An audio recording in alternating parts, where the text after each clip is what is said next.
અને તમને આ 8 કલાકારોનો વિરોધ છે કે વિક્રમ ઠાકોર હું 8 કલાકારોનો વિરોધ કરવા માટે તમને વાત નથી કરતો. યસ ભારતીય જનતા પાર્ટીની સરકારે 8 કલાકારો પર સિક્કા માર્યા છે.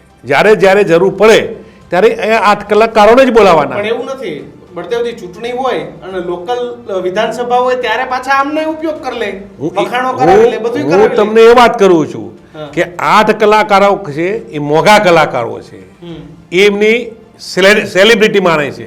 બીજા કલાકારોને ભારતીય જનતા પાર્ટી સેલિબ્રિટી માનતી નથી.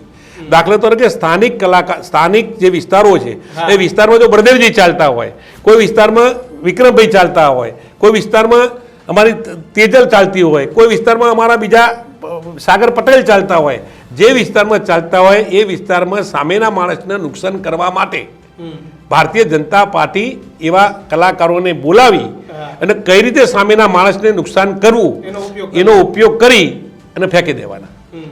8 કલાકારોનો જ 8 કલાકારોનો વિરોધ નથી કરતો, હું વિરોધ નથી કરતો, પણ 8 કલાકારનો જે ભારતીય જનતા પાર્ટી ઉપયોગ કરી અને બેફામ પૈસા એમના નામે કોણ ઉધારે છે, કોણ આપે છે, એમાં મારે નથી પડવું. પણ 8 કલાકારોએ હું વિનંતી કરું છું કે 8 કલાકારોએ આવા નાના કલાકારોની પણ ખબર રાખવી જોઈએ, નાના કલાકારોને પણ યાદ કરવા જોઈએ. હું કાલે ટીવી સમાચાર સાંભળતો હતો, ઋષિકેશ પટેલે કેબિનેટ મંત્રીએ વાત કરી કે આ ઉતાવળમાં ભૂલ થઈ છે. આ એક પ્રોગ્રામ નથી કે એમને બોલાવવામાં આવે નથી. આવા 30 વર્ષની અંદર 300 પ્રોગ્રામ કર્યા છે. કેટલા? 30 વર્ષની અંદર 300 પ્રોગ્રામ કર્યા છે. એ પ્રોગ્રામમાં કોણ એમને બોલાવવાની ના પાડી હતી? એમને તો કોંગ્રેસને કેમ વિક્રમ ઠાકોરે કીધું પછી દેખાવ 30 વર્ષથી તમે કહો છો કે કેમ કોંગ્રેસને નતું દેખાતું આ કે આવું થાય? ના, કોંગ્રેસને દેખાતું હતું, ભારતીય જનતા પાર્ટીને દેખાતું હતું. જ્યારે કલાકારોની વાત આવી, જ્યારે પહેલાના અમારા વિક્રમભાઈને લાગ્યું કે ઇરાદાપૂર્વક અમને કેમ કરવામાં આવે છે, જ્યારે વિક્રમભાઈ દુઃખી હોય તો એક ઠાકોર સમાજ તરીકે અમારે વિક્રમભાઈને સપોર્ટ કરવો જ પડે, એમાં કોઈ શંકાને સ્થાન નથી.